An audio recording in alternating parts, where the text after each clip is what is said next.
জয়নিতা সবাই একটু সামনের দিকে আগিয়ে বসুন। যদি একটু জায়গাও হয় তাহলে আরেকজন একটু বসতে পারবে। যার সামনে যতটুকু জায়গা আছে সবাই একটু একটু করে সামনের দিকে আগান। বলুন রাধে রাধে। আগাবেন আর বলবেন, আবার বলুন রাধে রাধে।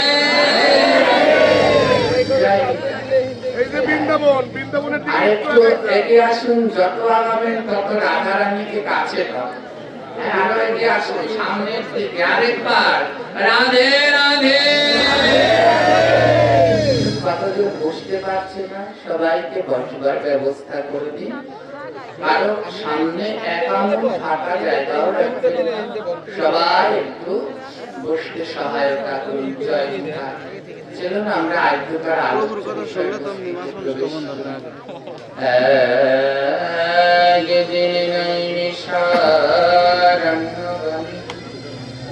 সুখদেব গোস্বামী আমার বসিয়া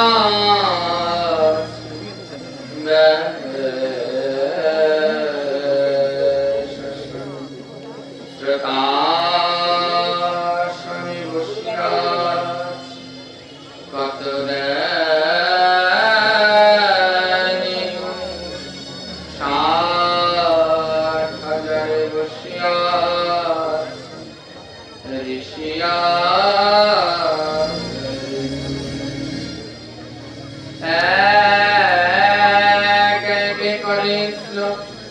সুখদেবে করেছে আলোচনা, যাহা হইতে যতে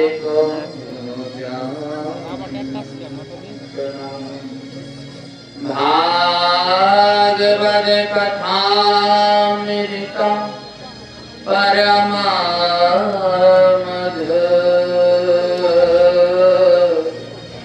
যে জানা করে শ্রবণ সেবার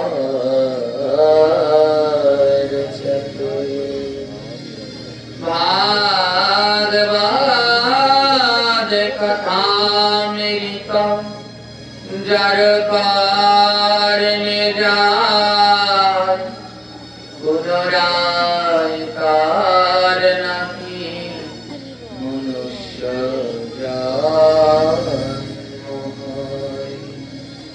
ভাগবত কথামৃত যে কার তাহার জনে করি সহস্র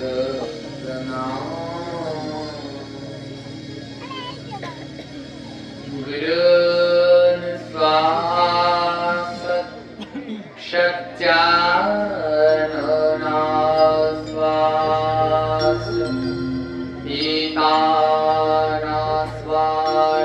পিতানাস্বাসজ্জান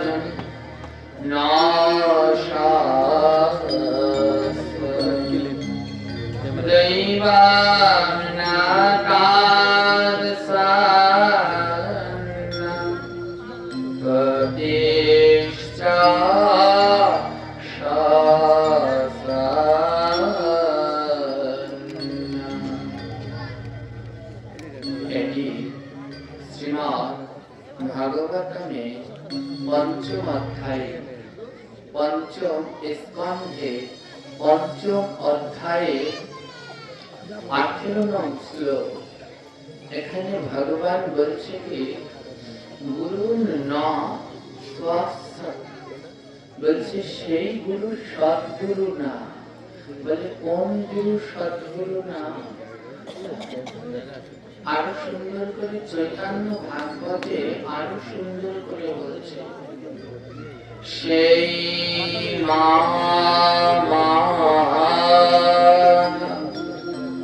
যে মা কৃষ্ণ কথা শেখায় না, সেই পিতা না যে প্রসাদ দেয় সেই গুরু না যে গুরু ভক্তিপদ দেখায় না সেই সজন না যারা কৃষ্ণ কথা কয় না সেই বন্ধু না যে বন্ধু সাধু সঙ্গে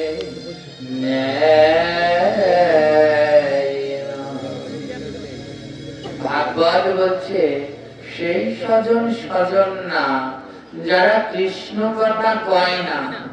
ওমা, আপনি যদি তাকে আত্মীয় ভাবেন, আত্মীয় বাড়িতে আসে না, আত্মীয় একাদশীর দিন আপনার বাড়িতে আপনার আত্মীয়রা এসেছে, আপনারা সবাই একাদশী ব্রত পালন করেছে, কিন্তু এমন এক আত্মীয় এসেছে যার জন্য ডিম ভাজতে হচ্ছে, বলে ওটা আত্মীয় হলে ওটাকে আত্মীয় না, ওটা হলো জমের দুধ, ও তোমাকে নরকে নেওয়ার জন্য এসেছে, ওটাকে কোনোদিন আত্মীয় মনে করো না।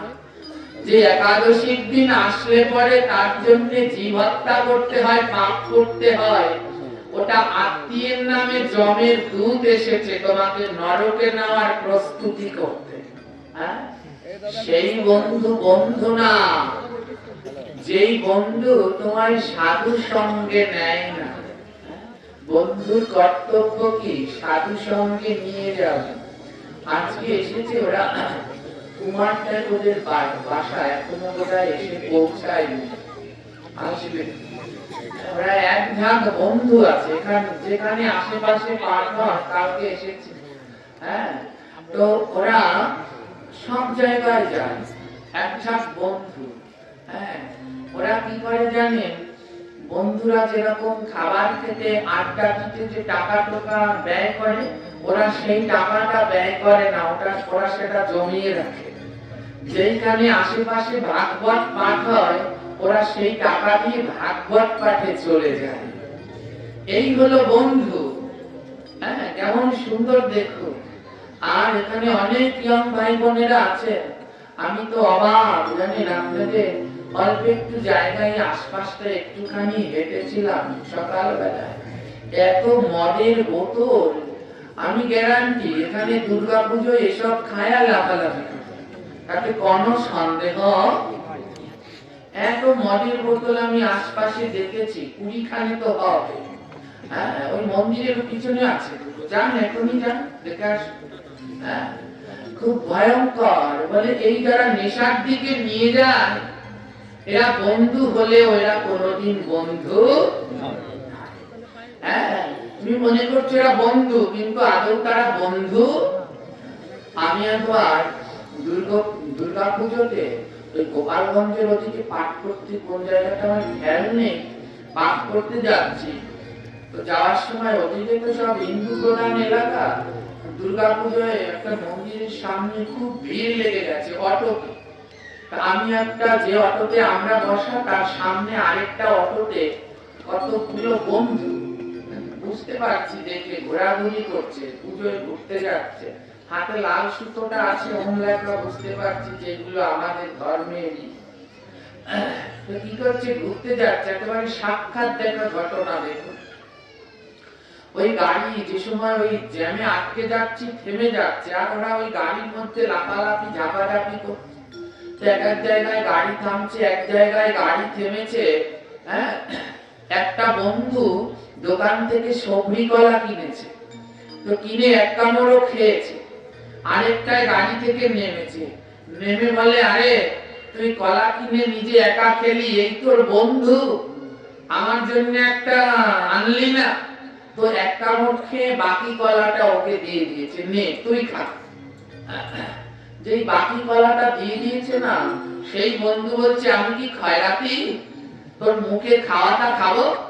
হ্যাঁ, আমার বাপের কি টাকা নাই তোর এই খাওয়া কলা খাবো? এক কামড় খেয়ে আমায় দিচ্ছিস। আমি অটোতে বসে বসে ওদের এই তামসা দেখছি। কিছুক্ষণ পরে আবার একটু সামনে গিয়ে অটোগুলো আটকে গেছে। এবার সেই বন্ধুটা একটা সিগারেট কিনেছে, যেই বন্ধুটা একটু আগে কলা কিনেছিল ও আবার একটা সিগারেট কিনেছে। এবার ও কিনে সিগারেট খাচ্ছে, ওইটা আবার গাড়ি থেকে নেমে বলছে, দে বন্ধু আমিও একটা টান দেব। তখন আমি মনে মনে বলি, হায় রে, একটু আগে ওর মুখের খাওয়া কলা দিল, তখন বলল আমি কি খয়রাতি। একই মুখের সিগারেট এবার উনি আনন্দে খাচ্ছে। চিন্তা করো তো কোন নেশায় ডুবে যাচ্ছে। বলছি সেই বন্ধু বন্ধু না, যেই বন্ধু তোমায় সাধু সঙ্গে নেয় না, যেই বন্ধু তোমাকে নেশার দিকে নিয়ে যাচ্ছে, কুপথে নিয়ে যাচ্ছে, মনে রাখবে সে তোমার বন্ধু হলেও বন্ধু। সেই মা মা না, যে সন্তানকে কৃষ্ণ কথা শেখায় না। মায়ের কর্তব্য সন্তানদেরকে কৃষ্ণ শিক্ষায় গড়ে তোলা। হ্যাঁ, তাই প্রকৃত মা হতে হলে সন্তানকে কৃষ্ণ শিক্ষা দিতে হবে।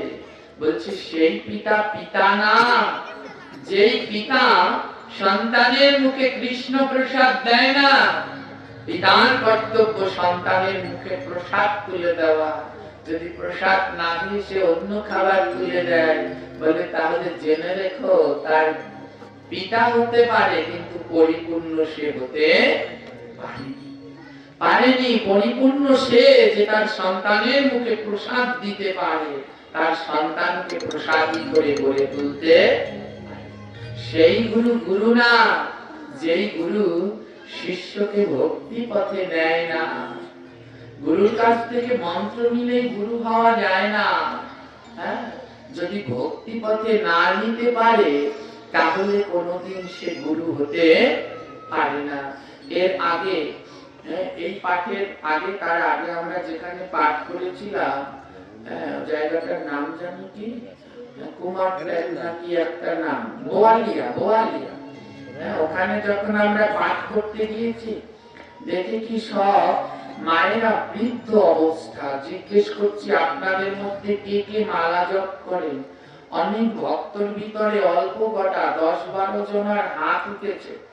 তো দেখছি অনেকের চুল টুল পেকে গেছে, চোখে দেখতে পাচ্ছে না, চামড়া ঘুচকে গেছে, কেউ মালা জপ করছে না। আমরা যে বাসায় থাকি সে মাসিকে জিজ্ঞেস করলাম, মাসি আপনি জপ করেন? বলে না বাবা আমি জপ করি না। বলি কেন? বলে আমার গুরু বলছে ও কাঠের মালায় জপ করে লাভ কি, মনের মালায় জপ করো। আমি বলছি সর্বনাশ।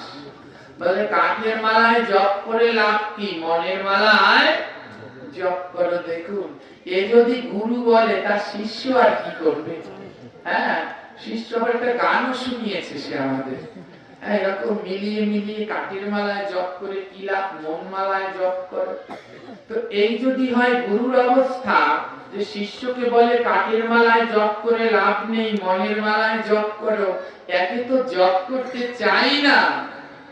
আর যদি এমন বলে তাহলে তো যেন আরই কোনোদিনই চাইবে না। তাই এরকম গুরুর ফাঁদে যদি কেউ পড়ে যায় তাহলে আর তার এ জন্মে কৃপা সম্ভব নয়। তাই গুরু বরণ খুব সাবধানে করতে হয়। হ্যাঁ, গুরু বরণ খুব সাবধানে করতে হয়। দীক্ষা নেওয়ার জন্য ছটফটতা নয়, দীক্ষা খুব সূক্ষ্ম বিবেচনা করে নিতে হয়। দীক্ষা নেওয়ার জন্য তো আমরা সবাই পাগল। হ্যাঁ, যে যেমন পাচ্ছি দীক্ষা নিচ্ছি, সবাই দীক্ষা দিয়েও দিচ্ছে, কিন্তু দীক্ষা নিতে হলে আগে কিছু করতে হয়। দীক্ষা আগে দিয়ে পরে খা, তারপরে দীক্ষা। কি সুন্দর কথাটা শুনুন, বলছে আগে দিয়ে পরে খা, তারপরে বলে আগে ভগবানকে দিয়ে প্রসাদ খেতে সে, তারপরে দীক্ষা নেওয়ার কথা চিন্তা করো। আগে প্রসাদ পাও, ভগবানকে দিয়ে খেতে শেখো, তারপরে দীক্ষা নিও। দীক্ষা নিলে পরই ভগবানকে পাওয়া যায় না। দীক্ষা নেওয়ার আগে এই দেহকে উপযুক্ত করতে হয়। এই দেহটা একটা জমি, আর গুরুদেব এই জমিতে বীজ দেবে, বীজ মন্ত্র। যেই দিনকে এই দেহটা উপযুক্ত হবে, কি উপযুক্ত? এই দেহের ভিতরে অনেক আগাছা আছে, হ্যাঁ, অনেক জঙ্গল আছে। ওই যে আপনাদের পাশে গ্রামে না, এই যে মাঠে ধান চাষ করে না, আগাছার ভিতরে যদি ধানের বীজ ফেলে দেয়, হবে? তাতে গাছ হবে?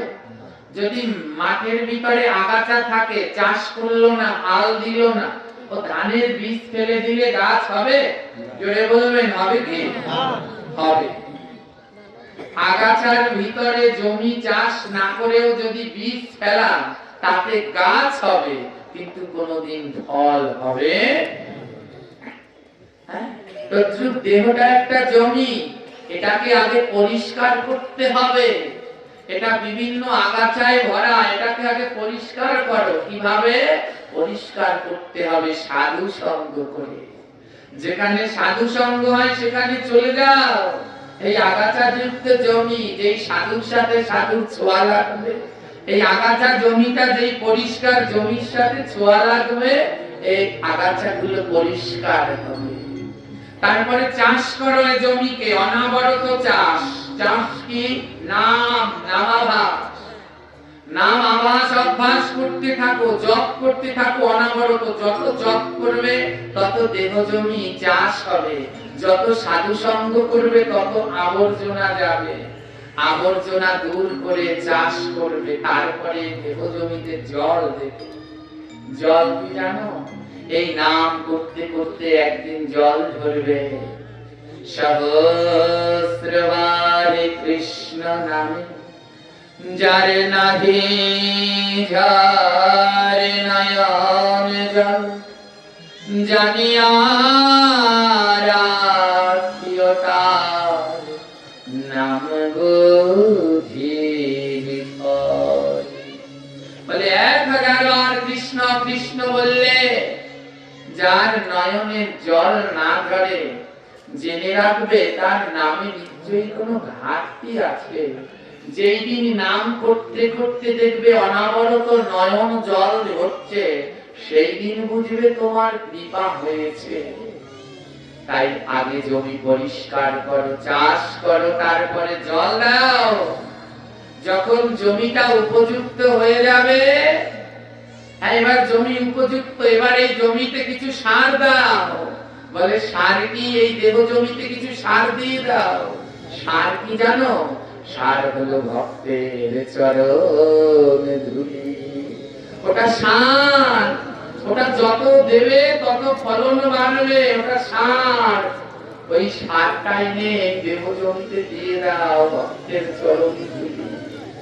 আগাছা পরিষ্কার করো, চাষ করো, জল দাও, সার দাও, জমি প্রস্তুত। তারপরে গুরুর কাছে যাও। যেই গুরু তখন তোমায় মন্ত্র দিবে, মন্ত্রটা হলো বীজ। যেই গুরু তোমায় মন্ত্র দিবে, বীজ মন্ত্র, অমন পরিষ্কার যুক্ত জমিতে যখন বীজ মন্ত্র গুরুদেব বপন করে দেবে, দেখবে তোমার নয়ন থেকে অনাবরত জল ঝরছে। আর হৃদয়ের মাঝে এই জলগুলো যখন বীজের গোড়ায় পড়ছে, ওই বীজ অঙ্কুরিত হয়ে গাছ হবে। আর সেই গাছে যখন ফুল আর ফল হবে, সেই ফুল ফল দিয়ে যখন গোবিন্দের সেবা দেবে, সেই দিনই তুমি আমার রাধা।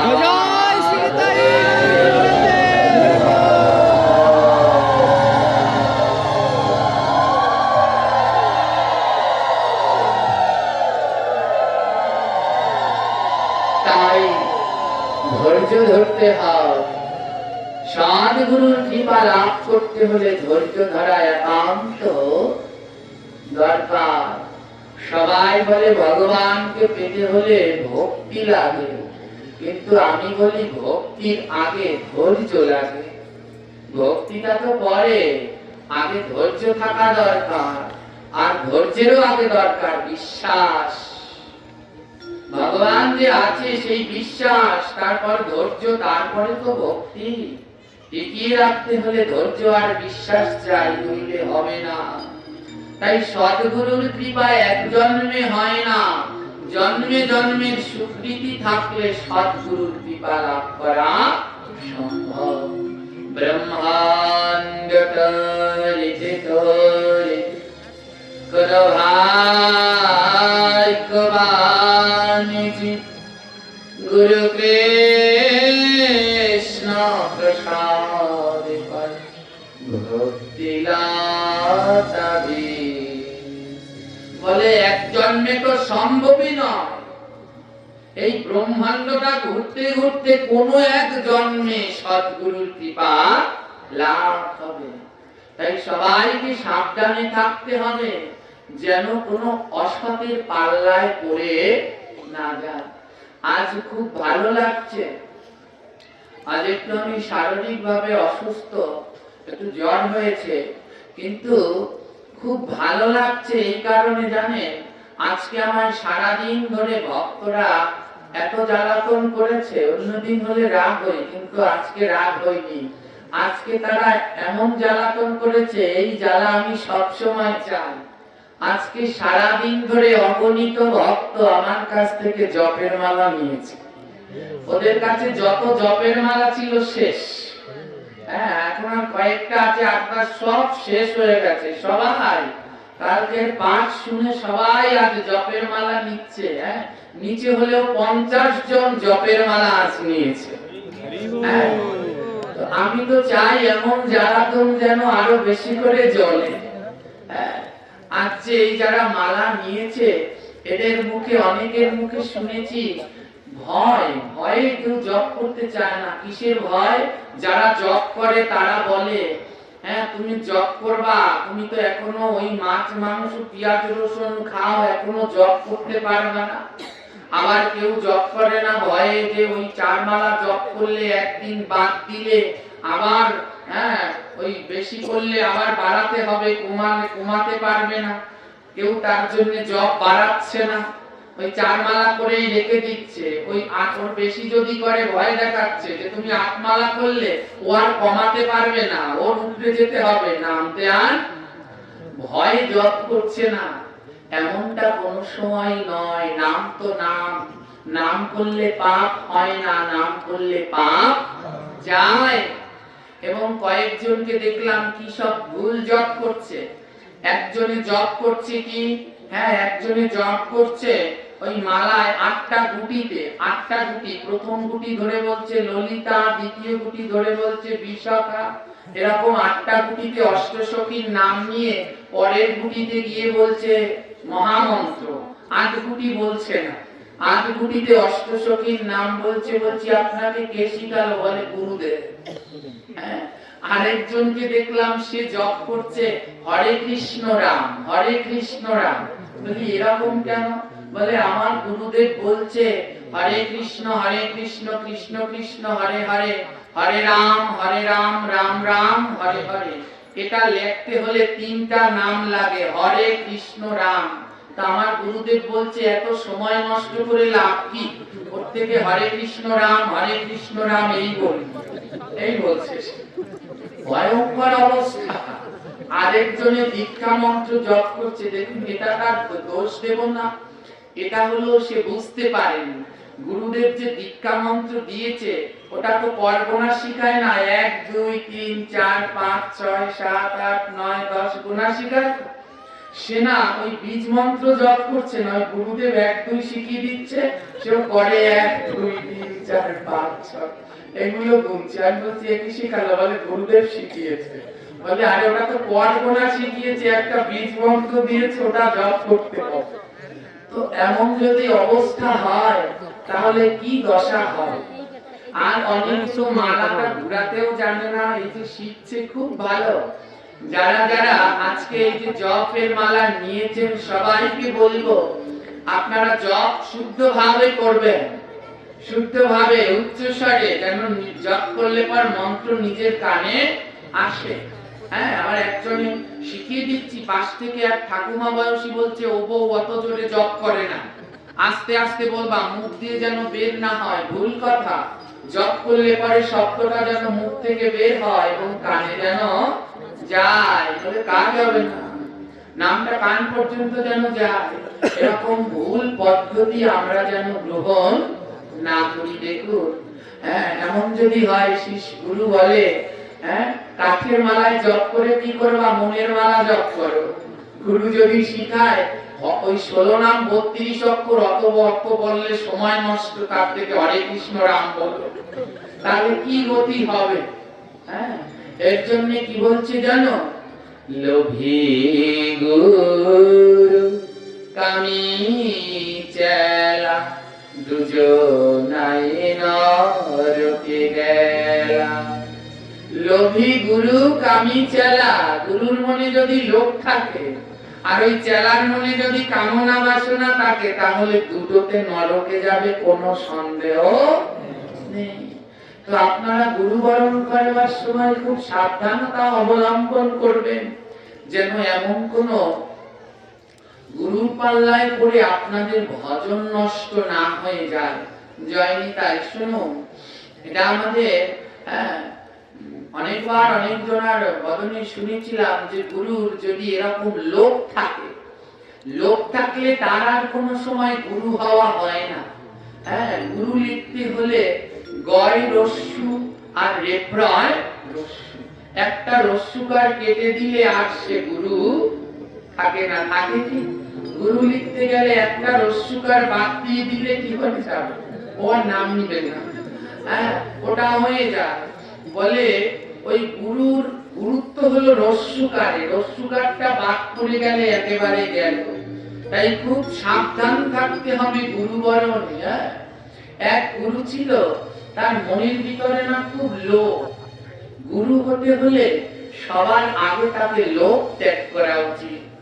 মনের ভিতরে যদি লোভ থাকে, হ্যাঁ, তাহলে তো ভক্ত হওয়াই সম্ভব না। গুরু হবে কি করে? গুরুর প্রধান উপকরণ যা যা দিয়ে গুরু তৈরি, তার ভিতরে এক হলো ত্যাগ, সর্বস্ব ত্যাগ তার ভিতরে থাকা একান্ত দরকার। হ্যাঁ, ত্যাগ গুরু ছিল না, ছিল তার মনের ভিতরে ত্যাগ, না ছিল তার মনের ভিতরে নির্লোভতা, সব সময় তার মনে লোভ ভরা, আর কোনো ত্যাগের চিন্তা নেই। তো গুরুদেব সে সব কিছু খায়, গুরুদেব সব কিছু খায়। যদি গুরুদেব ওই মাছ খায়, মাংস খায়, তাহলে সাধারণের সাথে কোনো পার্থক্য আছে? আমাদের দক্ষিণ অঞ্চলে এরকম অনেক কিছু এরকম ভরা আছে, কি বলে, চিন্তামণির গণ, কালাচানের গণ, এরা এইসব মাছ দিয়ে ভগবানকে ভোগ দেয়। এগুলো মহা অপরাধ, এগুলো করা কোন সময় যাবে। হ্যাঁ, তো এক গুরু সে মাছ খায়, কিন্তু সব সময় খায় না, একটু লুকিয়ে লুকিয়ে খায়, দেখলে কি বলবে, লোকে কি বলবে। তো গুরু যদি অখাদ্য কুখাদ্য খায়, তাহলে শিষ্যকে কি করে উদ্ধার করবে? হ্যাঁ, তো এক গুরু সে মাছ টাছ খায়। তো এক বাড়ি শিষ্যের বাড়িতে গিয়েছে, তৎকালীন সময় তো আর মোবাইল ফোন ছিল না। এখন তো গুরু গোসাইরা আসলে ফোন করে আসে, মা গো আসতে আছে। আর সেই সময় হঠাৎ করে করে গুরুদেব চলে আসতো। এক শিষ্যের বাড়ি গুরু চলে গেছে, লোভ, গুরুর মনের ভিতরে লোভ। জগতে সব গুরু এক নয়, যারা সৎ গুরু তাদের কোনো লোভ থাকে না। তো গুরু চলে গেছে শিষ্যের বাড়িতে। শিষ্যের বাড়িতে গিয়ে দেখে শিষ্য একটা বড় ইলিশ মাছ এনেছে। কি মাছ এনেছে? ইলিশ মাছ। এবার ওটা দেখে গুরুর লোভ লেগে গেছে। হ্যাঁ, ইলিশ মাছটা দেখে লোভ লেগে গেছে। এবার গুরুদেব যে এসেছে, এবার শিষ্য থরথর করে কাঁপছে। গুরুদেব বলে, বাবা কাঁপছিস কেন? বলে, গুরুদেব আপনি তো আজ আমার বাড়ি এসে পড়েছেন, কিন্তু আমি তো বড় একটা ইলিশ মাছ এনেছি। এবার আজকে তো আর আপনি আমার বাড়িতে থাকতে পারবেন না। গুরুদেব বলে,